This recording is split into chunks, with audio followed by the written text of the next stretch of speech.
हाय दोस्तों, नमस्कार। स्वागत है आपका हमारे चैनल टारगेट एग्जाम गुरुजी में।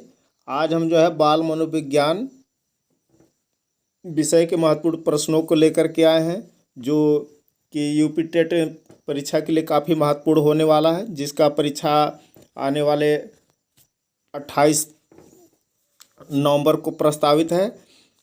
आप इन प्रश्नों के माध्यम से अपनी तैयारी का आकलन करें कि कितने प्रश्न आपके सही हो रहे हैं। हम 21 प्रश्नों को लेकर आए हैं। आप लोग कमेंट करके ज़रूर बताइएगा कि 21 प्रश्नों में से कितने प्रश्न आपके सही हो रहे हैं। यदि यह वीडियो पसंद आता है तो आप लाइक शेयर ज़रूर करें और महत्वपूर्ण सुझाव भी कमेंट बॉक्स में देने का प्रयास करें। हमें भरसक प्रयास करेंगे कि आपके लिए वीडियो महत्वपूर्ण हो और आने वाले अन्य वीडियो भी आपके लिए इसी तरह से लाने का प्रयास करेंगे। आइए, पहला प्रश्न आपके सामने स्क्रीन पर लेकर के आए हैं। 19वीं शताब्दी में बाल अध्ययन आंदोलन की शुरुआत हुई। इस आंदोलन के जन्मदाता कौन हैं? Woodworth, Freud, Skinner, Stanley Hall. इस प्रश्न का उत्तर आप लोग बतावें। इसका सही उत्तर हो जाएगा विकल्प डी, स्टेनले हॉल। बाल अध्ययन आंदोलन की शुरुआत अमेरिका से हुई थी। इसके जनक स्टेनले हॉल थे। स्टेनले हॉल ने ही 1887 में बाल सुधार गृह आंदोलन की भी शुरुआत किया था न्यूयॉर्क में। अगला प्रश्न है, बुद्धिमान माता पिता व मूर्ख संतान वंशानुक्रम के किस नियम पर आधारित है? समानता का नियम, प्रत्यागमन का नियम, भिन्नता का नियम, उपयुक्त में से कोई नहीं। इस प्रश्न का उत्तर फटाफट सोचें। जी हाँ, इस प्रश्न का सही उत्तर हो जाएगा प्रत्यागमन का नियम। यदि माता पिता के गुणों के ठीक विपरीत संतान के गुण मिलते हैं तो प्रत्यागमन का नियम कहते हैं, और माता पिता के गुणों से यदि संतान का गुण मिलता है तो इसे समानता का नियम कहते हैं, और थोड़ा बहुत अंतर मिलता है तो इसे कुछ भिन्न रहता है तो इसे भिन्नता का नियम कहते हैं। इस प्रश्न का उत्तर हो जाएगा ऑप्शन बी, प्रत्यागमन का नियम। व्यक्ति का जितना भी मानसिक विकास होता है उसका आधा 3 वर्ष तक हो जाता है, कथन है Valentine, Watson, Goodenough, Sigmund Freud. इस प्रश्न का उत्तर आप लोग फटाफट सोचें।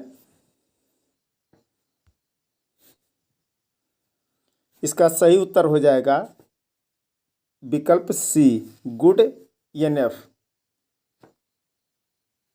अगले प्रश्न की ओर चलते हैं।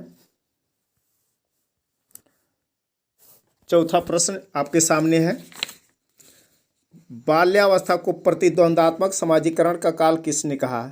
ए किलपेट्रिक, बी स्टैक, सी रास, डी गुथरी। फटाफट इसका उत्तर बताएं अधिक समय न लेते हुए। जी हाँ, इसका उत्तर हो जाएगा विकल्प ए, किलपेट्रिक। किलपेट्रिक ने बाल्यावस्था को प्रतिद्वंदात्मक समाजीकरण का काल कहा है। रास ने बाल्यावस्था को छद्म परिपक्वता का काल कहा है, और इसी बाल्यावस्था को काल और ब्रूस ने अनोखा काल कहा था। अनोखा काल कहा था काल और ब्रूस ने। इसको उत्पाती अवस्था भी कहा जाता है। इस प्रकार से विकल्प ये सही है, प्रतिद्वंदात्मक समाजीकरण का काल किलपेट्रिक ने कहा।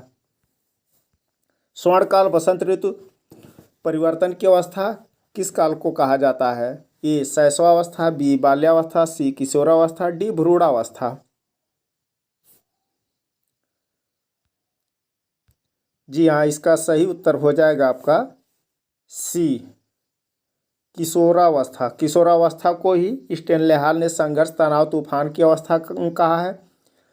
शैशवावस्था के बारे में देख लें। शैशवावस्था को खिलौनों की आयु कहा जाता है, भावी जीवन की आधारशिला कहा जाता है, सीखने का आदर्श काल इसी को वैलेंटाइन डे ने कहा है, और इसी को प्री गैंगेज कहा जाता है। बाल्यावस्था को गैंगेज कहा जाता है। इसका उत्तर हो जाएगा हमारा विकल्प सी। निम्न में से कौन सी अवस्था ब्रूनर के संज्ञानात्मक सिद्धांत का अंग नहीं है? क्रियात्मक अवस्था, प्रतिबिंबात्मक अवस्था, आंतप्रज्ञ अवस्था, संकेतात्मक अवस्था।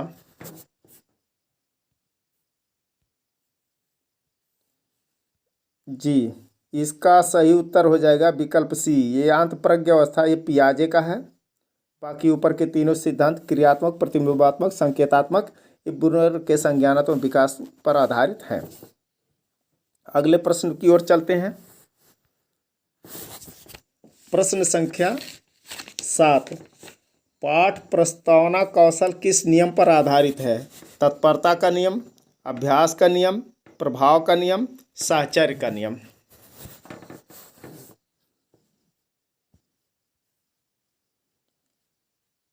पाठ प्रस्तावना कौशल तत्परता के नियम पर आधारित है। इसे तैयारी का नियम भी कहते हैं। इस प्रकार से हमारा विकल्प ये सही हो जाएगा। प्रश्न संख्या 8, द कंडीशन ऑफ लर्निंग पुस्तक के लेखक हैं पावलोव, स्किनर, थॉर्नडाइक, गैगने। बहुत ही इम्पॉर्टेंट है। गैगने से कुछ न कुछ प्रश्न आते रहते हैं। इसका सही उत्तर हो जाएगा विकल्प डी, रॉबर्ट गैगने। इन्होंने सीखने के 8 सोपानिक 8 नियम दिए हैं। इनकी पुस्तक का नाम है द कंडीशन ऑफ लर्निंग। आइए प्रश्न संख्या 9, सूची ए को सूची बी से सुमेलित कीजिए। एनिमल इंटेलिजेंस, पुनर्बलन अनुसूची, सारगर्भिता का नियम, अनुकूलन। गेस्टाल्ट, पियाजे, थॉर्नडाइक, स्किनर। इसको आप मैच करें तो आप लोग देखेंगे एनिमल इंटेलिजेंस थॉर्नडाइक का है, जिसे प्रथम पशु मनोवैज्ञानिक कहते हैं। पुनर्बलन देने का कार्य स्किनर करता है। सार्वगर्भिता यानी संपूर्णवाद की बात गेस्टाल्टवाद है, और अनुकूलन की बात पियाजे करता है। तो इसको हम देख लेते हैं। ए का 3, बी का 4, सी का 1, डी का 2। विकल्प 1 सही हो जाता है। आइए अगले प्रश्न की ओर चलते हैं।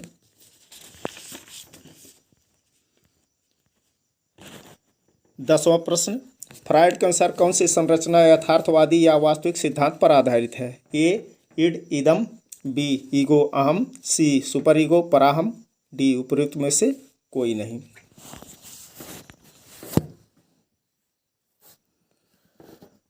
फ्रायड ने 3 अवस्थाएं व्यक्तित्व की बताई, इड, ईगो, सुपर ईगो। तो जो यथार्थवादी चिंतन करता है उसे ईगो कहते हैं। अहम, इड, ये सुखवादी विचारधारा पर आधारित है, सुखों को प्राप्त करना चाह रहा है। और सुपर ईगो ये नैतिकता पर आधारित होता है। इस तरह से हमारा इस प्रश्न का उत्तर विकल्प बी सही हो जाता है। फ्रायड ने मृत्यु मूल प्रवृत्ति को क्या कहा है? इरोस, थैनोस, इदम, अहम। फ्रायड ने 2 तरह की मूल प्रवृत्तियां दी, जिसमें उसने जीवन मूल प्रवृत्ति को इरोस कहा और मृत्यु मूल प्रवृत्ति को थानोट्स कहा। तो यह प्रश्न में पूछा गया मृत्यु मूल प्रवृत्ति को क्या कहते हैं, तो थानोट्स इसका सही उत्तर हो जाएगा। अगला प्रश्न है, अंतर्दर्शी अवधि इंट्यूटिव पीरियड पियाजे की किस अवस्था से संबंधित है? संवेदी पेशी अवस्था, पूर्व संक्रियात्मक अवस्था, मूर्त संक्रियात्मक अवस्था, औपचारिक संक्रियात्मक अवस्था।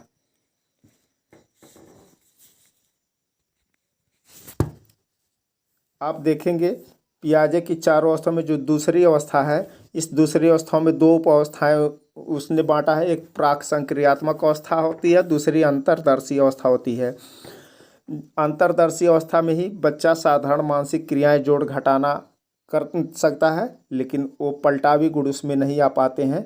क्यों हुआ, उस नियमों को नहीं जान पाता है। तो अंतर्दर्शी अवस्था पूर्व संक्रियात्मक अवस्था की उपावस्था है। तो इसका हमारा विकल्प जो है बी सही हो जाएगा। आइए अगले प्रश्न पर चलते हैं। विकल्प प्रश्न संख्या 13, पियाजे के अनुसार किस अवस्था में सर्वप्रथम संरक्षण संबंध वर्गीकरण का विकास होता है? 0 से 2 वर्ष, 2 से 7 वर्ष, 7 से 11 वर्ष, 11 वर्ष से ऊपर। फटाफट इसका उत्तर देने का प्रयास करें। इसका सही उत्तर हो जाएगा सी, 7 से 11। इसी को मूर्त संक्रियात्मक अवस्था कहते हैं। मूर्त संक्रियात्मक अवस्था में बच्चा चिंतन करना चालू कर देता है, पलटावी गुण इसमें आ जाते हैं, संरक्षण संबंध वर्गीकरण करना चालू कर देता है। और 2 से 7 के बारे में ये पूर्व संक्रियात्मक अवस्था होता है। इसमें प्राक संक्रियात्मक और संप्रत्यात्मक और अंतर्दर्शी अवस्था भी आपको बताया गया है। और 11 से ऊपर यह मूर्त संकल्पना की अवस्था होती है। और 0 से 2 वर्ष ये इंद्रिय जनित गामक अवस्था होती है, संवेदी पेशी की अवस्था होती है। तो संरक्षण संबंध वर्गीकरण जिस अवस्था में शुरुआत होती है वह है मूर्त संक्रियात्मक अवस्था, 7 से 11 वर्ष। विकल्प सी सही है। 14वां देखेंगे, लॉरेंस कोलबर्ग के अनुसार नैतिकता के विकास का न्यूनतम आयु स्तर है 2 वर्ष, 7 वर्ष, 4 वर्ष, 10 वर्ष। इसका सही उत्तर हो जाएगा 4 वर्ष। अब देखेंगे कि 3 स्तर दिया है, फर्स्ट, सेकंड, थर्ड। पूर्व लौकिक स्तर, दूसरा है लौकिक स्तर, तीसरा पश्च लौकिक स्तर। पूर्व लौकिक स्तर 4 से 10, लौकिक स्तर 10 से 13 वर्ष और पश्च लौकिक स्तर 13 से ऊपर।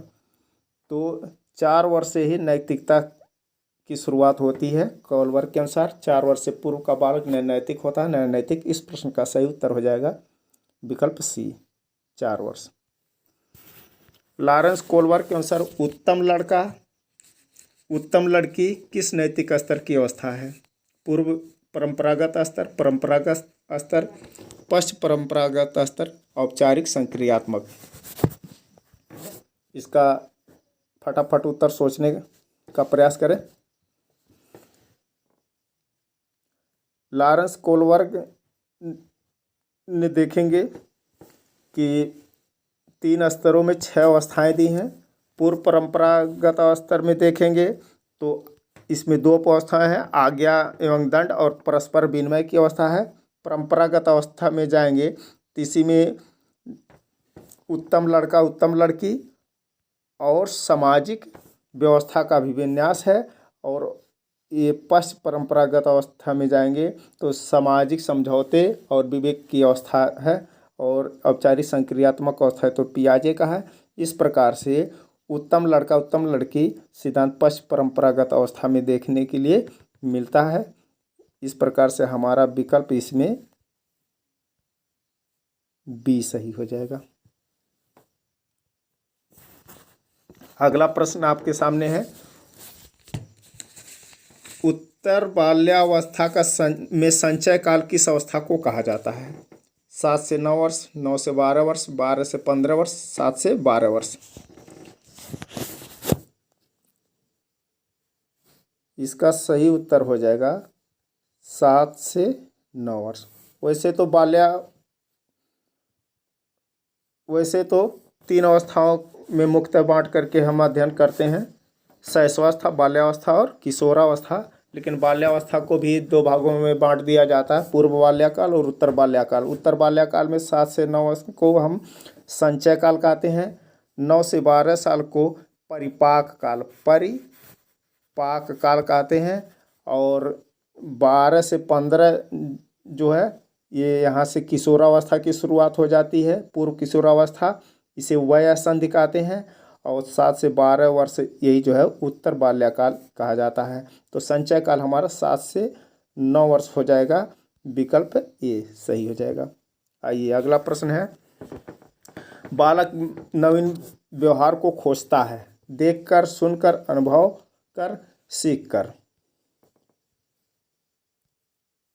इसका सही उत्तर हो जाएगा विकल्प डी, सीख कर। आइए 18वां है, थॉर्नडाइक के किस नियम को उपयोग अनुपयोग का नियम कहा जाता है? तत्परता का नियम, प्रभाव का नियम, परिणाम का नियम, अभ्यास का नियम। थॉर्नडाइक ने सीखने के मुख्यतः 3 नियम दिए हैं, जिसमें तत्परता का नियम, प्रभाव का नियम और अभ्यास का नियम आ जाता है। तो इसमें तत्परता, प्रभाव, अभ्यास, ये 3 मुख्य नियम हैं। तो उपयोग और अनुपयोग का नियम इसका अभ्यास का नियम, ये जो अभ्यास का नियम है इसमें 2 नियम है, उपयोग और अनुपयोग का नियम भी कहा जाता है। और प्रभाव का नियम को संतोष असंतोष का नियम कहा जाते हैं, और तत्परता को तैयारी का नियम कहते हैं। इस प्रकार से हमारा इस प्रश्न का उत्तर हो जाएगा उपयोग अनुपयोग अभ्यास का नियम। 19 थार्नडाइक के किस नियम को तैयारी का नियम कहते हैं? तो अभ्यास का नियम, साहचर्य का नियम, अभ्यास का नियम, तत्परता का नियम। देखिए अभ्यास का नियम 2 बार लिख दिया गया है, फिर भी इस प्रश्न का सही उत्तर हो जाएगा विकल्प डी, तत्परता का नियम। तत्परता का नियम एक आता है कि घोड़े को नदी तक ले जा सकते हैं लेकिन पानी पीने के लिए बाध्य नहीं कर सकते हैं जब तक कि वो खुद तत्पर न हो। इस प्रश्न का सही उत्तर हो जाएगा विकल्प डी, तत्परता का नियम। एक 5 वर्ष के बालक में अपने पिता की अपेक्षा माता के प्रति अत्यधिक प्रेम की भावना विकसित हो जाती है। बालक के व्यवहार में होने वाले इस परिवर्तन को फ्रायड द्वारा क्या नाम दिया गया है? ओडिपस कॉम्प्लेक्स, इलेक्ट्रा कॉम्प्लेक्स, प्राहम, नार्सिसिज्म। तो इस प्रश्न का सही उत्तर फ्रायड के अनुसार होगा ओडिपस कॉम्प्लेक्स। बालकों में ओडिपस कॉम्प्लेक्स मिलता है जो जिसके कारण उनका माताओं के प्रति आकर्षण हो जाता है, और लड़कियों में इलेक्ट्रा कॉम्प्लेक्स पाया जाता है जिसके कारण उनका लगाव पिता के प्रति अधिक होता है फ्रायड के अनुसार। तो इस प्रश्न का सही उत्तर हो जाएगा ओडिपस कॉम्प्लेक्स। अंतिम प्रश्न है, निम्नलिखित में से कौन सा समूह सृजनात्मकता के तत्वों में के संबंध में सही है? बारंबारता, विविधता, मौलिकता, विस्तारण। बी प्रवाह, व्यवहार्यता, मौलिकता, विस्तारण। सी प्रवाह, विविधता, मौलिकता, सहकार्यता। डी प्रवाह, विविधता, मौलिकता, विस्तारण। इस प्रश्न का सही उत्तर हो जाएगा सृजनात्मकता का लक्षण है प्रवाह, विविधता, मौलिकता, विस्तारण। इस प्रकार से हमारे 21 प्रश्न पूरे हुए। आप लोग कमेंट करके ज़रूर बताइएगा कि किस में से आपके कितने सही हो रहे हैं, और से अगले वीडियो में अन्य प्रश्नों को लेकर के आएंगे। तब तक के लिए आप लोग जो है अपनी अध्ययन जारी रखें और परीक्षा के लिए तैयारी करें। अगर हमारा वीडियो ये अच्छा लगा हो तो आप इसको लाइक शेयर ज़रूर करें। धन्यवाद।